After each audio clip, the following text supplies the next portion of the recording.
Hi guys, this is Watch All About with another watch review. First things first, I must apologise for my lockdown locks because the UK has just come out of another lockdown and of course every single barbers and hairdressers is fully booked up. So I am booked in for next week. But in the meantime, I've got to contend with this horrific mass of hair on the top of my head. But anyway, in this review, we are going to be looking at the D1 Milano Atlas. They make beautifully slender watches with some serious Gerald Genta vibes. You know, they could easily be classed as an affordable alternative for those who love the Audemars Piguet Royal Oak, for instance, or even a Patek Philippe Nautilus style. Now, I've reviewed a couple of D1 Milanos before, the Ultra Thin and also the X-Ray, both incredibly well-made watches, and they always seem to have tremendous casework, and the bracelets are sublime. Some of the best bracelets I've ever seen on an affordable watch. The Atlas is no different. Has a lovely case, lovely bracelet as well, but the RRP of €545 does seem a little bit on the high end. So we'll have a look through the watch and see if it is worthwhile. Especially when you consider that it has the Seiko NH35 movement found within. Some people might think at that kind of price range you want at least a high beat movement such as a Miyota, maybe even a Swiss made movement, because there are plenty of other watches out there which have that kind of specification. So without further ado, let's have a look.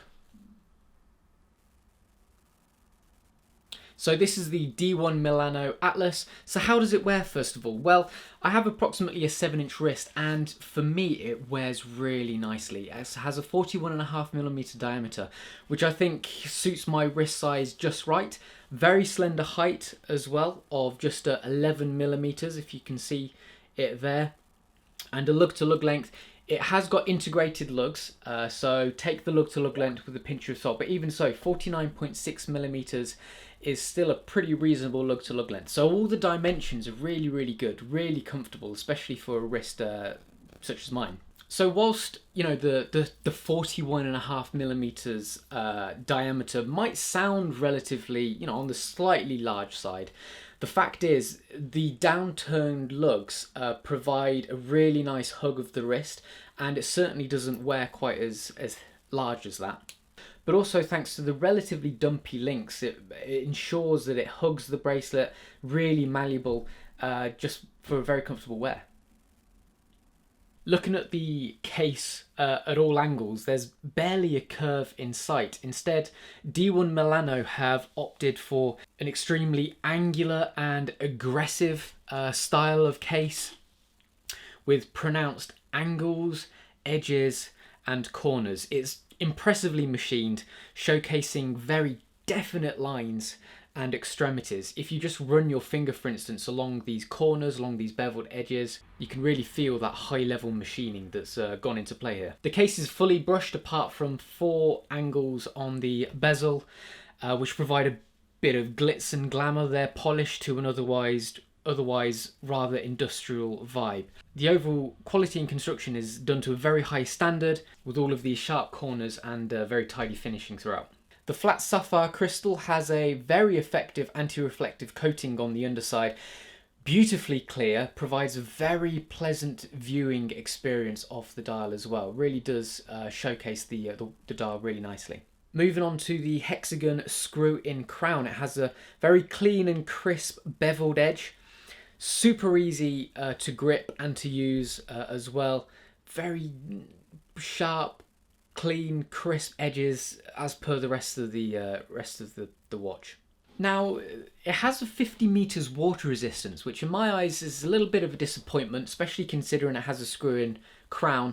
The only thing I can think of is that the case back is only secured in with 8 screws rather than being screw-in. So that's probably the only weakness I can see. However, 50 meters is still very disappointing, especially when you can consider the price of the watch and, like I say, the fact that it has a screw-in crown. So yeah, that's a bit of a bummer. Case back in itself, very nicely styled, pretty industrial. So moving on to the dial, it's straightforward in design, but I'm really smitten by the blue of the dial base, but also the complementing orange. So we have the orange second hand and also a seconds track around the outside of the dial as well. Really does complement the blue so nicely. The pitched and polished hour and minute hands alongside the applied hour markers are simple yet bold, impeccably crafted as well. These really are nice. When you look at them up close, they showcase some really great build quality. And now onto the star of the show, the bracelet. D1 Milano bracelets are quite possibly some of the best bracelets I've ever come across on a affordable watch, especially around the £500 and under mark. Each link is crafted to the minutest detail. All the links are fully brushed to ensure it remains scratch-free for as long as possible, and due to the relatively short length of each link, the bracelet wraps around the wrist very, very well. It's straightforward to get a comfortable fit thanks to the amount of links you can remove as well, so it's quite easy to resize. And it just provides a glorious array of reflections. I mean, just look at that. I've got an LED panel just here, but you can see as you're looking at it, it really does catch the light so well. And when you're wearing it, you notice that little glance and flash of light, especially due to the number of links. So obviously each link has a different angle, but also just the really nicely beveled edges. It just all works so well together and it looks so classy and high quality. However, there is one minor point with the bracelet, and that is the concealed butterfly clasp is an absolute nightmare to open. So the concealed butterfly clasp looks great. The only tease of his existence is a very small ridge higher than the rest of the central links with the D1 Milano logo ever so neatly and deeply engraved on it. It's just a push fit clasp, so there's no buttons to release it. So this is where you literally have to just yank it in order to open it up. So if I just give you a demonstration, so I've managed to open it there. However, when you're actually wearing it and you only have one hand to do so, so I've just put it on, it can be quite tough, and it can hurt your fingers a little bit. I've got some marks on there just from doing it.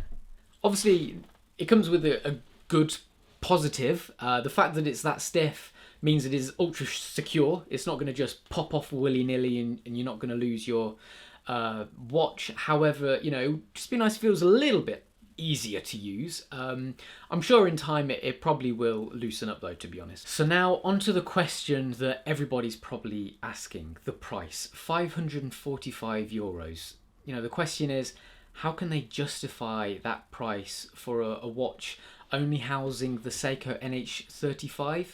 And I must admit, you know, I am struggling with this question myself, because at the end of the day, the £500 mark, you can get some seriously amazing watches with far superior movements, you know, Swiss-made watches as well, and plenty of other watches housing the Miyota 9000 range as well. Now, I don't want to completely poo-poo the Seiko NH35, because in itself it is a fantastic movement and there is a place for it. You know, it's solid, dependable, industrial, it's affordable as well, and I think it's quite possibly one of the most popular movements that are found in affordable automatic watches at the moment. You know, it must be in about 90% of affordable automatic watches that I review at the moment. But the thing is, yes, it's reliable, yes, it's dependable, but it's not inspiring, is it? And I don't think it's necessarily special enough to warrant the asking price of the watch. There is one good thing that's come out of it, in that it has clearly been regulated, because the movement found in this watch is coming in at a very impressive plus 4.8 seconds a day. So that's within COSC specs. So that's a good thing, but it's just knowing that it is this uninspiring movement within the watch. It is such a shame that they've decided to use this movement, because whilst it is, you know, it is a good movement, it's just not quite special enough. So what are my final comments on the D1 Milano Atlas? Well, as is always the case with D1 Milano, the build quality is absolutely sensational, but it comes with a relatively hefty price tag, if you ask me. So it's quite a difficult balance. £500 is a lot of money, but you are guaranteed to get a very, very well, exquisitely well made watch for your money. So, in often cases you do tend to get what you pay for, and in this instance you do. The casework and the bracelet is some of the best I've ever seen on a watch costing around the £500 mark. The key issue, as is always going to be, is just that movement. So it's really down to you. Do you feel that you don't care about the movement? It's still solid and it's still dependable, but it's just knowing what the movement is, knowing, the movement found within. It's a low beat movement as well, so it hasn't got a perfectly smooth sweep. To the average person, they won't have a clue, to be honest, but to us watch enthusiasts and us watch geeks who love our movements, it's just something that could potentially niggle you in the back of your mind. So really, it is down to personal preference. If you do go for the watch, you still will get a sensational watch, which looks really, really good, I think. So there you have it. This was the D1 Milano Atlas. Thank you so much for watching, guys. Don't forget to like, subscribe, also comment your thoughts below, and I'll see you next time. Bye-bye.